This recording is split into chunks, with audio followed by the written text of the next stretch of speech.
जो इंटरव्यू था उसका जो है आज हम लोगों ने जाके कैंसिल करवा दिया और वीसी जो है हम लोग को मिलने आ गया। तो उनके बाद हमारा एक लॉन्ग डिबेट डिस्कशन और हमारा तरफ से तो हमने कुछ नहीं अपना बस पॉइंट्स को रखा और हम लोगों ने जो इंसिस्ट किया है इस पर डिमांड, तो उनको हर एक डिमांड को जो है वीसी ने माना। तो रेजोल्यूशन को मैं आप लोग को बता दूं थ्रू आपका मीडिया का जरिए।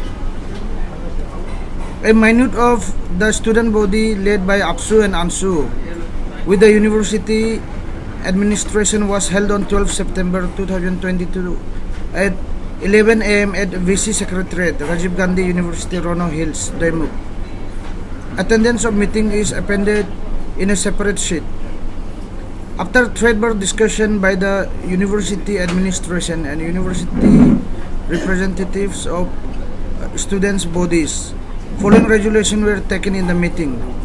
Since the students' body led by APSU has raised objection over the reservation in the recruitment of faculty position, it was decided to halt the ongoing recruitment process for time being. Therefore, the scheduled interview starting 12 September 22 for various faculty positions is hereby stand cancelled till further order. The analogy on reservation policy in different universities shall be collected at the earliest possible to resolve the vexed issue and to start the process of recruitment.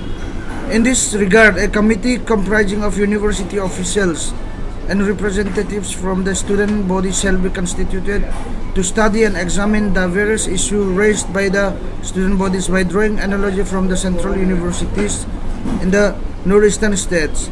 The committee shall deliberate on the matter in detail and submit the report within a period of 2 months.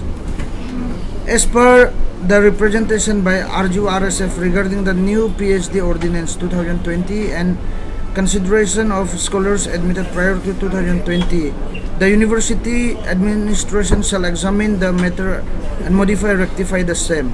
A committee shall be constituted which shall ensure adequate representation of faculty members from APST. A representation is also received from the students' body regarding the issue of ICAR affiliation by students pursuing various courses in agricultural sciences. The matter shall be thoroughly examined and appropriate steps shall be taken for the benefit of APST students as per rule. As there were no other item left for the discussion, meeting ended with a vote of thanks by the register आरजू। तो ये resolution बन के निकला और हमारा जितना भी demands है, स्पेशली आज सवेरे का जो हम लोग टीचर रिक्रूटमेंट को लेके जो हम लोग जो है कैंसिलेशन को स्टैंड किया था उनको भी कैंसिल कर दिया। और हमारा जो ग्रेवेंसेस है, हर एक ग्रेवेंसेस जो वाइस चांसलर आरजू को हमने प्लेस किया, सारे आपसू और आंसू का जो है हम लोग का उन्होंने एक्सेप्ट कर लिया। क्या आउटकम नहीं, प्रीवियसली प्रेसिडेंट आपसू ने ब्रीफ किया इशू को, जो इशू का क्रक्स तो था आज जाके हम लोग का दो ही इम्पोर्टेंट इशू था।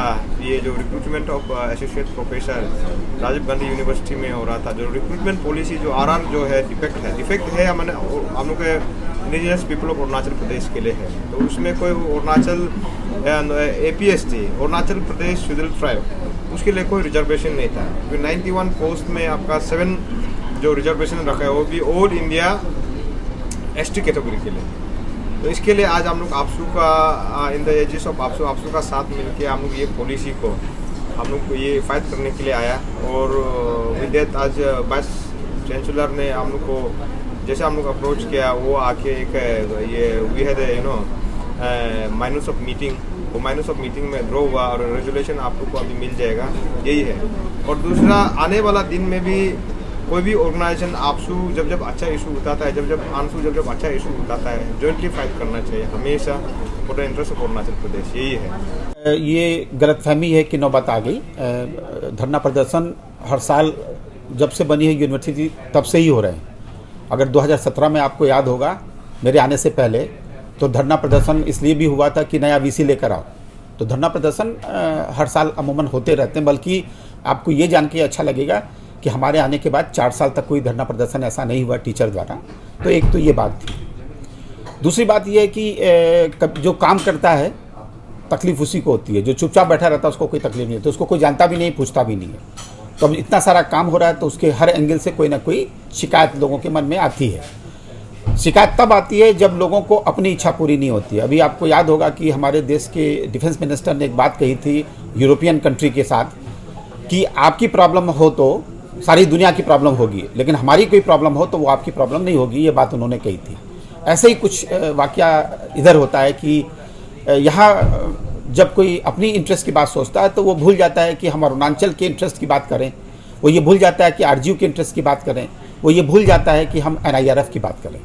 तो अगर आपको रैंकिंग बनानी है, जो अगर आप मोटा मोटा मुद्दे की बात करें, तो पहली बात तो ये मैं बता दूं कि फीस वगैरह की जब कभी बात होती थी तो गलतफहमी में लोगों को भड़का के लाया गया, क्योंकि 4 साल मेरा यहाँ हो गया है और 3 साल से तो फीस मैंने ही नहीं बढ़ाई है, क्योंकि 2020 में कोविड आ गया और मैं 2018 में आया था।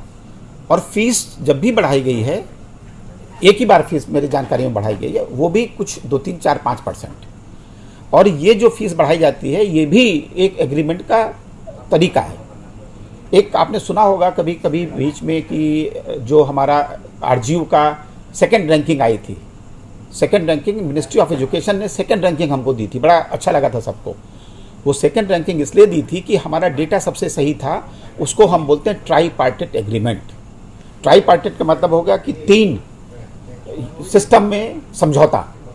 हमको सैलरी कहाँ से मिलती है? मिनिस्ट्री ऑफ एजुकेशन हमको सैलरी देती है, लेकिन हमको सैलरी डिसबर्स कौन करके देता है? यूजीसी। तो वो एक कागज साइन होता है जिसमें 17 बिंदुओं के ऊपर एग्रीमेंट होता है, जिसको हम बोलते हैं ट्राईपार्टिट एमओयू एग्रीमेंट।